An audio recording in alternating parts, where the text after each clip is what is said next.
you know that this week had a real chance to take important steps toward ending this war, if only Putin had not been afraid to come to Turkey. I was in Ankara yesterday, and thanks for participation and hosting us, President Erdogan.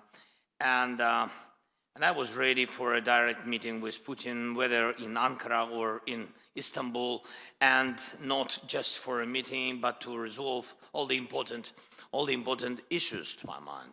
But he didn't agree to anything, Putin. And you can also see that the Russian delegation that came to Istanbul is of a very low level. None of them are people who actually make decisions in Russia. Still, I sent our team to Istanbul, led by Ukraine's Minister of Defense, at least to see if those Russians can actually decide anything.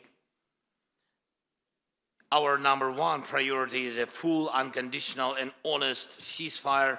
This must happen immediately to stop the killing and create a solid basis for diplomacy. Supported by President Trump, the argument about an unconditional ceasefire, that Putin must come to the table for that unconditional ceasefire, and to issue, as we did last weekend, that ultimatum.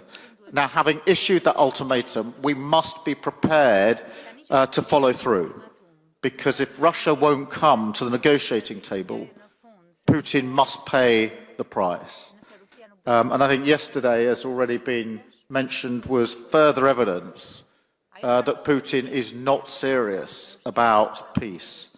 Russia is dragging its feet and playing games, whilst Ukraine has shown itself to be the party of peace. Merci, Eddy. Merci beaucoup de nous accueillir. Je crois que les dernières heures ont montré à cet égard que la Russie n'avait pas envie de cesser le feu. Et que s'il n'y a pas une pression accrue des Européens et des Américains pour obtenir ce résultat, il ne sera pas spontané. Et au fond, la Russie veut reprendre des discussions qui sont connues, celles qui se sont tenues entre février et mai 2022, qui n'ont pas empêché les crimes de guerre à Boutcha et ailleurs, et qui n'ont donné aucun résultat.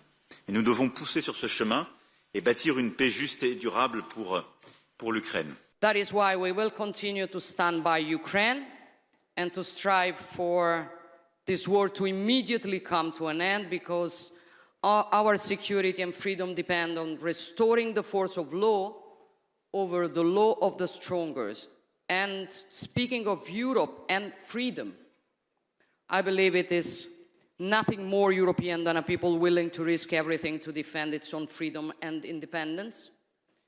Every day, the heroism and tenacity of the Ukrainian people reminds us what Europe is and what the deepest aspect of our common identity is: freedom. We defend our freedom and we want peace. Volodymyr and the Ukrainian people want peace, and we newly witnessed it yesterday. The world saw who was really willing to sit at a negotiation table and who was not. And this shows also with respect to certain propaganda who looks for peace and who doesn't.